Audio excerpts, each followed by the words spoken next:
The West Fork of the White River is central Indiana's most important waterway. It is beautiful,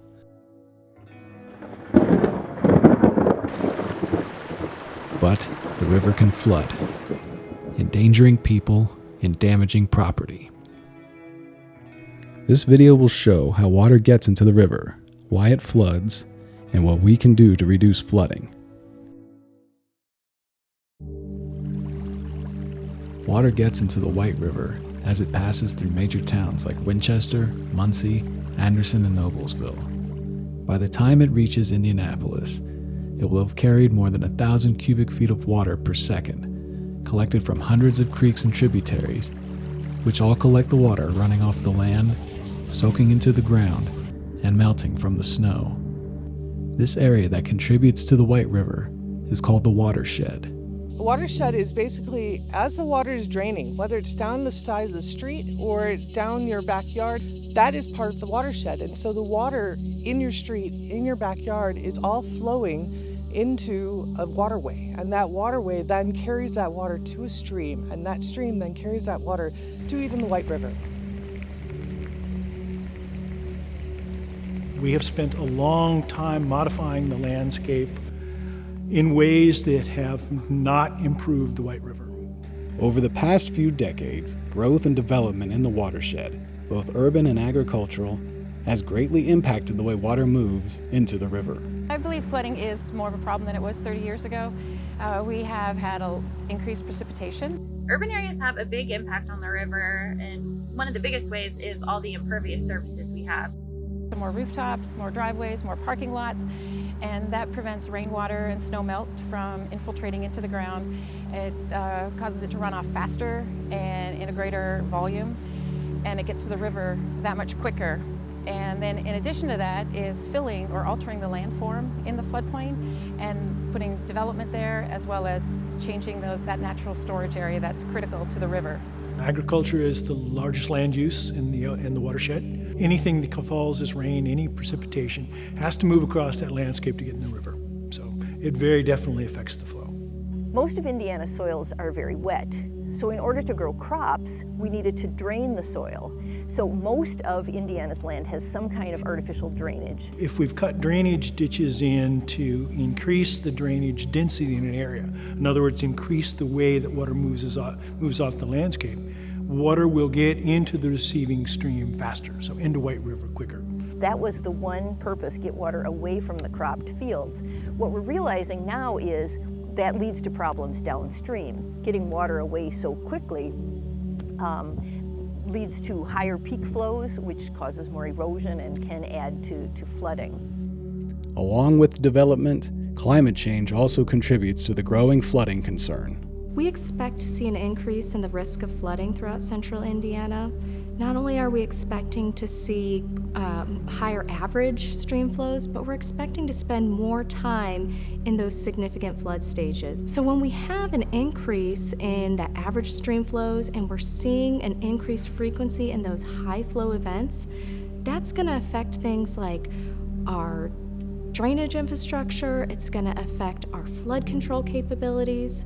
We're talking about impacts on recreation, water quality, even on our own personal safety. These are changes that are already happening. We've measured them, we're monitoring them, and the best available science we have tells us that these changes are continuing. What we've seen is the risk of flooding is increased by stormwater moving rapidly. For instance, moving rapidly off roofs, pavement, agricultural tiles, and drainage ditches. Flooding risk has increased because there's been a loss of water storage. We've lost wetlands and floodplains that store excess water. And the risk of flooding is increased because of the increased precipitation in Indiana due to climate change. So what we need to think about now are ways to slow down the flow. Luckily, concerned Hoosiers are making efforts to help slow the flow of the White River and better control flooding instances. So there are several things that could help reduce flooding. One is capturing stormwater and rainfall at the source. So it could be green infrastructure, it could be ponds, it could be underground infrastructure. Really just storing it at the source and then slowly releasing it into the watershed and then into the river. we worked with the City of Fishers and their stormwater department to convert this drainage area, which is taking water from the parking lot and also the nearby homes. And it was just grass before, which doesn't provide a lot of benefit as far as slowing down the water, but helping it infiltrate. So we created this rain garden, and it's filled with different native plants that have really deep, dense root systems. So they help the water infiltrate down into the ground.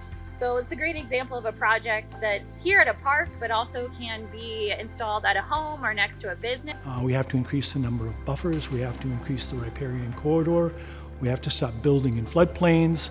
We have to reattach floodplains in some places. There's a lot of work to be done. Wetlands are critical to flood storage. They have capacity to store a lot of water and then also filter it for water quality as well. During heavy rain events or flood events, rather than the water running straight into our streams, they get absorbed by the wetland and then it's released slowly.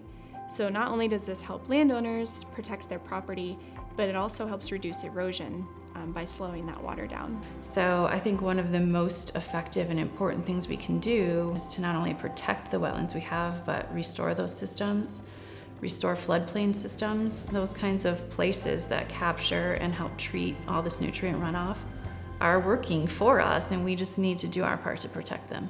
The Mounds Greenway is a proposal for a linear park and trail system along the West Fork of the White River between Muncie and Anderson, Indiana. And among the many positive outcomes of the Mounds Greenway will be its benefit to protecting water quality and also in helping reduce and limit damages from flooding. Rivers and floodplains are interconnected systems, and the Mounds Greenway protection of up to 2,000 acres of floodplain forests would help preserve a natural and undeveloped floodplain, which is key to reducing the impact of flooding. Much as the farmers don't want excess water in the field, it is a valuable resource, especially later in the season when things become dry. And so we need to think of ways to store the water instead of just thinking about a waste product to get rid of as quickly as possible. So we can store the water through holding back water in these tile drains. We can put sort of a dam or at the end of this and raising the water table in the field. We can store more water by making wider, larger ditches. We can add wetlands to the landscape, and we can even think about having ponds where we would store the water and then potentially reuse it on the field. If you have a system in soil health, it can slow down the water. Regular conventional tillage can speed it up in some places. If you have a buffer alongside the river or along your drainage ditch, it can slow it down. Well, first off, I no-till. No-till farming is where you do not till the soil. You actually just plant right into it without tilling it and harvest year-round without tilling the soil. In addition to that, I actually put some cover crops out there. Cover crop is a crop that I put out there after my cash crop is taken off. What we have seen in our soil since we've been no-tilling and using cover crops as an added tool is that our soil absorbs the rainfall that God has given us, and therefore we can manage better in these extreme weather events that we've been having. With the soil that we have, it can absorb the rain that we have because it acts like a sponge, and also provide the water supply for our cover crops and our cash crops. And all these practices would have the impact of reducing our peak flows and saving the water for when we need it later in the season. So it is possible to reduce the risk of flooding through practices that slow stormwater and let it soak in, like rain gardens, no-till farming, riparian buffers, and cover crops. And through increased water storage, like preserving wetlands, protecting floodplains, and using drainage water recycling.